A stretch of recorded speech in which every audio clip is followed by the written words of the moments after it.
जाना है उसको मालूम है।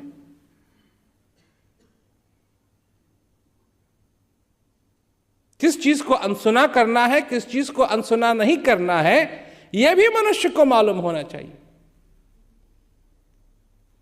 क्या चीज उसकी जिंदगी में जरूरी है और क्या चीज उसकी जिंदगी के अंदर जरूरी नहीं है, यह भी उसको मालूम होना चाहिए। नहीं तो जिंदगी कैसे जिएगा? जिएगा कैसे? जब तुम कार लेने के लिए जाते हो तो यही थोड़ी है कि भाई कार चलानी है, कार चलानी है, कार के स्टीयरिंग के पीछे बैठेंगे, कार चलाएंगे। उसके साथ और भी जिम्मेदारी आती है, और एक जिम्मेदारी उसकी यह है कि पेट्रोल कार में होना चाहिए। अगर कार में पेट्रोल नहीं है तो कहां जाएगी, कितनी दूर जाएगी? क्या चीज जरूरी है और क्या चीज जरूरी नहीं है, यह मनुष्य को मालूम होनी चाहिए। और जिसकी जिंदगी के अंदर ज्ञान है, जिसने ज्ञान पा लिया है अपनी जिंदगी के अंदर, उसके लिए कोई बहाना नहीं बचा कि मेरे को मालूम नहीं, क्योंकि वो उस चीज का अनुभव कर सकता है, अपनी जिंदगी के अंदर उस चीज का अनुभव कर सकता है, अपनी जिंदगी के अंदर उस चीज को जान सकता है जो उसके अंदर विराजमान है। क्या है वो चीज? क्या है वो चीज? वही चीज सब जगह है, जिसका तुम अनुभव करते हो। जब अपने ध्यान को इस दुनिया की चीजों से अलग करके अपने अंदर ले जाते हो तो किस चीज का अनुभव होता है? अब कई लोग हैं कहते हैं हमको कोई अनुभव नहीं होता है। क्यों कहते हैं? सोचो।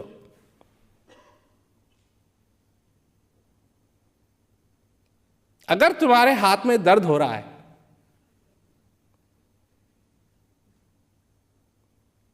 तो तुमको अपने हाथ का पता लगेगा कि हाँ यहाँ हाथ है, दर्द हो रहा है। उसको ऐसे लिए घूमोगे या उसको बचा करके रखोगे ताकि और दर्द ना हो।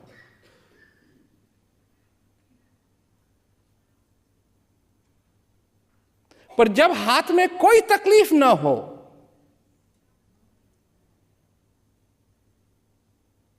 तो क्या एहसास होता है?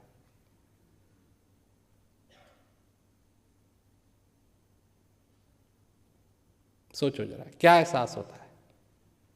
पैर में तकलीफ ना हो, क्या एहसास होता है?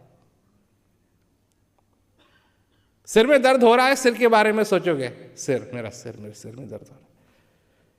इधर का हाथ, इधर की तरफ देखोगे, इधर की तरफ देखोगे, पता लगेगा कि सिर भी है।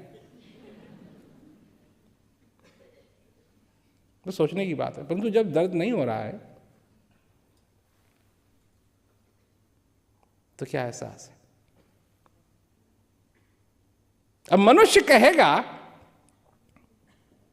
या आप लोग कहोगे कुछ नहीं, क्योंकि जब हाथ में कोई तकलीफ नहीं है, सब कुछ एकदम से समान है, एकदम से सामान्य है, तो उसका एहसास, उसका एक्सपीरियंस, उसका अनुभव क्या कहोगे कि क्या है? कुछ नहीं। कुछ नहीं क्या? यही उसका असली एहसास है। तुम्हारे लिए हो सकता है कि तुम अगर दुनिया की तरफ देख करके कहोगे कि कुछ नहीं, क्योंकि तुलना दुनिया के साथ हो रही है ना, इस चीज की तुलना तुम दुनिया के साथ कर रहे हो, परंतु इस चीज की तुलना तुम दुनिया के साथ नहीं कर सकते। जब उस चीज का एहसास होता है तो मन नहीं, हृदय हर्षित होता है। हर्षित, प्लीज्ड, प्लीज्ड, प्लीज नहीं, प्लीज्ड। मन नहीं। तुमको एक जिंदगी के अंदर, इस जिंदगी के अंदर तुमको एक चीज मालूम होनी चाहिए कि तुम्हारे जिंदगी के अंदर दो एलिमेंट्स हैं, दो चीजें हैं। एक तुम्हारा हृदय है, एक तुम्हारा मन है। तो ये भी तुम्हारी प्रकृति है। इस दुनिया के लिए, इस संसार के लिए, इस बाहर के लिए, जो कुछ भी बाहर है तुम्हारे, इसको तुम अपने हृदय से नहीं पकड़ सकते हो। ये सिर्फ मन से पकड़ने वाली चीजें हैं। और मन से जो पकड़ने वाली चीजें हैं, इसीलिए संत महात्मा ने कहा कि ये सब माया है। बात आती है विद्या और अविद्या की।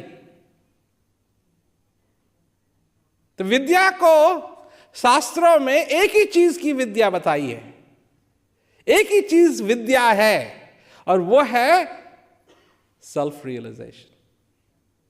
जिस विद्या से मनुष्य अपने आप को जान सके वो है विद्या,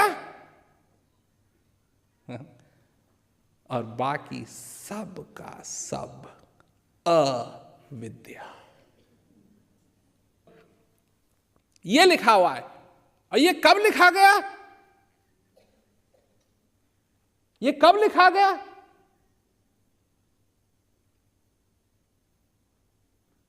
हजारों हजारों साल पहले लिखा गया।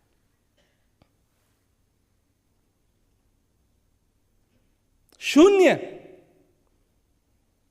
शून्य, जीरो, जीरो, जीरो।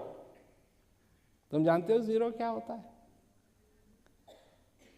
ये हिंदुस्तानी इन्वेंशन है, जीरो।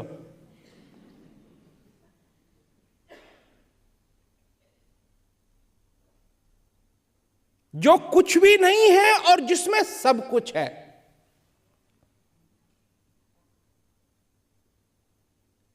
किसी ने सोचा कि मैं उस पूर्ण को किस तरीके से उस पूर्ण का बखान करूं मैथमेटिक्स में। उस पूर्ण का बखान एक नहीं हो सकता, दो नहीं हो सकते, तीन नहीं हो सकते, चार नहीं हो सकते, पांच नहीं, छह नहीं, सात नहीं, आठ नहीं, नौ नहीं, क्योंकि नौ पे खत्म हो जाता है। नौ से आगे चलने में किस चीज की जरूरत है? शून्य की जरूरत है।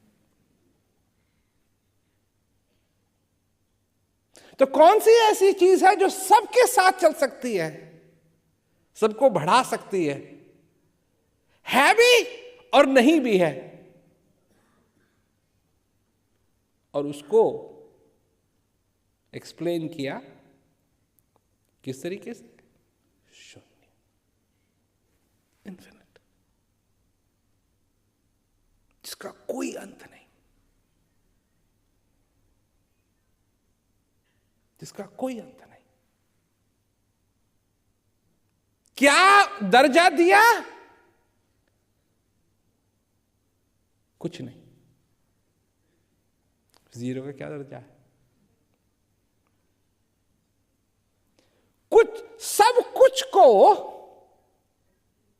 दर्जा दिया गया है कुछ नहीं का, क्योंकि उसी कुछ नहीं में सब कुछ है। उसी कुछ नहीं में सब कुछ है। और जब तुम ध्यान अपना बाहर से निकाल के अंदर की तरफ ले जाते हो तो वो सब कुछ है, वो सब कुछ है। उसमें तुम लीन हो सकते हो। वही एक ऐसी अवस्था है, वही एक ऐसी चीज है जिसमें तुमको सोचने की जरूरत नहीं है। वही एक ऐसा अभ्यास है, वही एक ऐसा अनुभव है जिसमें तुमको ये सोचने की जरूरत नहीं है ये काला है या पीला है या नीला है या हरा है, जिसमें परिभाषा की तुमको जरूरत नहीं है। जब तुम दुनिया के अंदर काम करते हो, जो कुछ भी तुम करते हो, तुम परिभाषाओं से बंधे हुए हो। जो कुछ भी तुम करते हो, तुम परिभाषाओं से बंधे हुए हो। तुम जा रहे हो या आ रहे हो, इसकी भी परिभाषा है। जब तुम चल रहे हो अपने पैरों से, कहीं भी तुम जाते हो, दो ही चीजें हैं, या तो जा रहे हो या आ रहे हो, या तो घर वापस आ रहे हो या घर से दूर जा रहे हो, या जो तुम्हारा लक्ष्य है वहां से दूर जा रहे हो या वहां से वापस आ रहे हो, उस लक्ष्य की तरफ वापस आ रहे हो। चाहे वो तुम्हारा दफ्तर है, चाहे तुम्हारा घर है, चाहे तुम्हारा दुकान है, कुछ भी हो।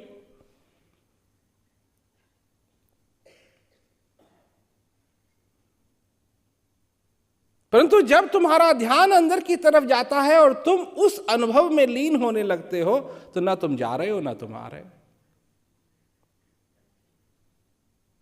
ना उसमें कोई समय की बात है, ना 1 घंटे की बात है, ना 15 मिनट की बात है, ना 10 मिनट की बात है। उसमें आदमी समय भी खो देता है।